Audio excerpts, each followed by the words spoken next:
I'm Nadira Tudor, and this is The Fall of Kabul, a soldier's story. Was it worth it? Fabrice, firstly, thank you for talking to me. I think I want to start or take you back to that moment where you realised that Kabul was falling. Where were you and what were you doing? Yes, it's an interesting question because I was actually here.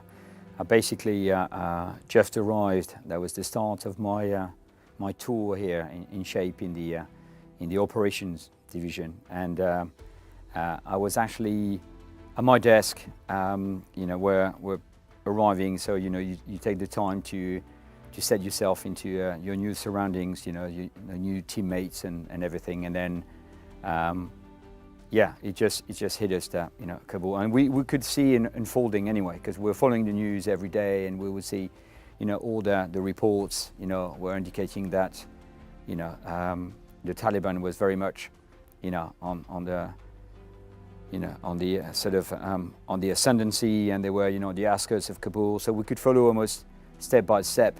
And then, interestingly enough, when that happened, we were here, and within no time after that, I didn't really have time to think too much of what happened with the fall of Kabul, but it was after when I got involved in the evacuation of not only NATO personnel but also what we call NATO-affiliated Afghans, out of Kabul, and and it was the daily battle rhythm of understanding what was going on the ground and understanding how chaotic it was, and again following the news every day and see how it was such a a tragedy to see everything unfolding. So, but yes, I was literally here.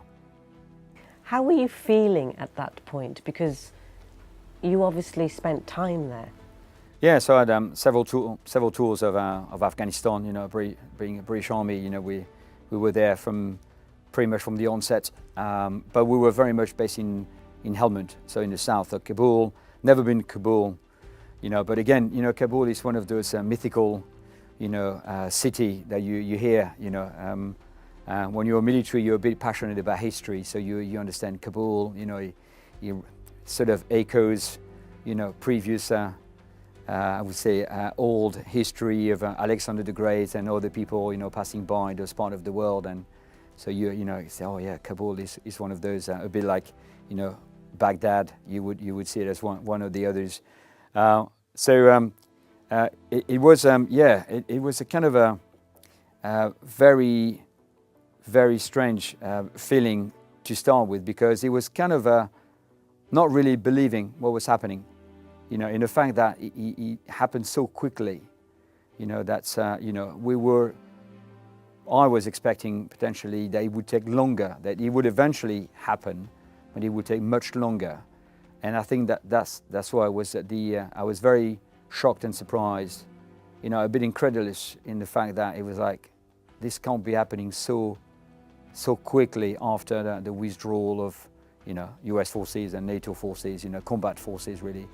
I think that's the key. That's really the thing that's I find it really hard to comprehend why it was happening so quickly and so easily from a from a sort of Taliban perspective. That it was just they were just driving up to Kabul, rolling into Kabul with pretty much hardly any fighting, any resistance. So that was pretty that was pretty the feeling I had.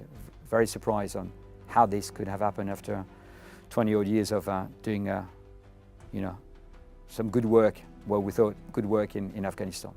So would you say there were elements of disbelief?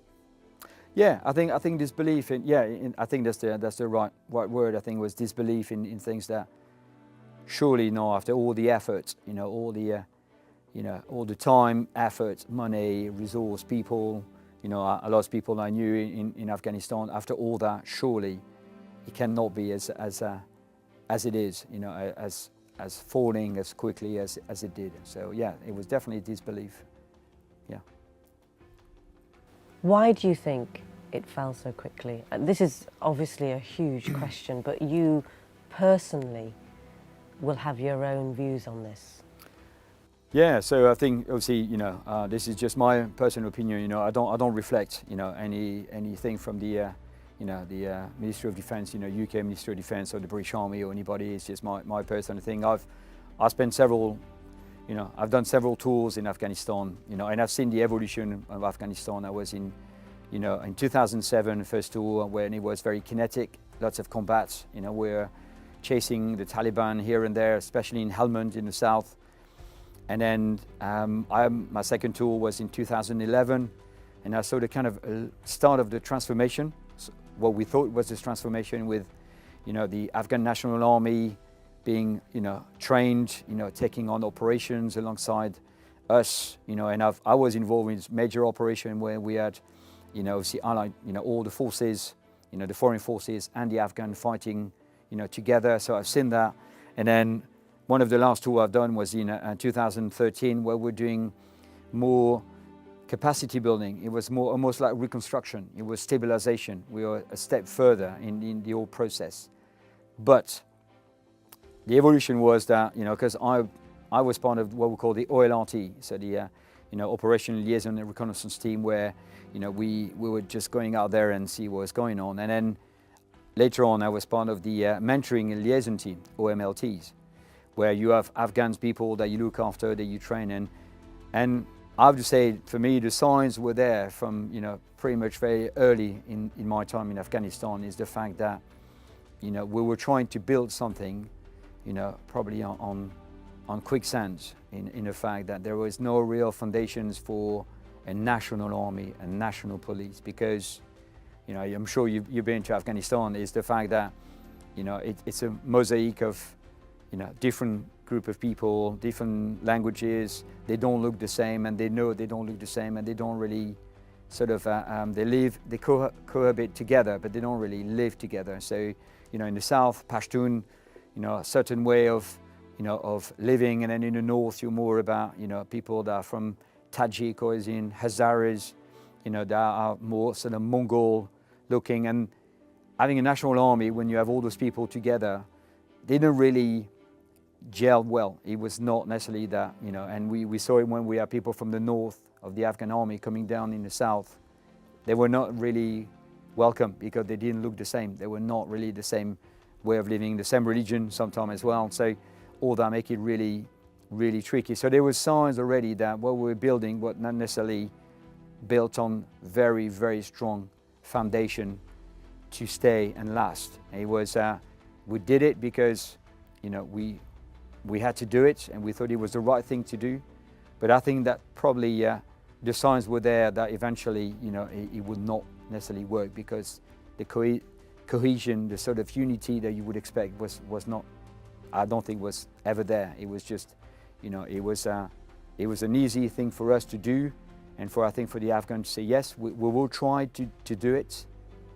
But I think that's in the essence, it was not really something viable. And so therefore, it's disbelief, surprised that it happened so quickly, but I think that was the thing that was going to happen anyway. That we knew that at some point we would have to leave anyway, one way or the other.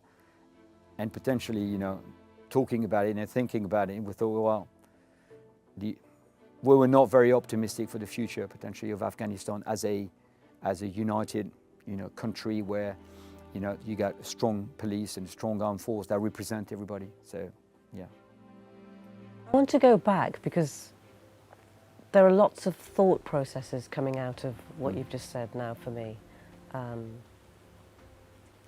One being, how does it feel to go into a conflict area like Afghanistan, a country that some may say has never been defeated, actually, if we look back at history, by anyone.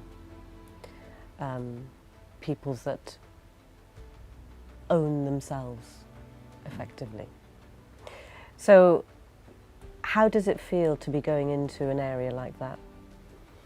With the remit that you had, and I worked very closely with the military, actually, during the Afghan conflict as a crisis communications contractor.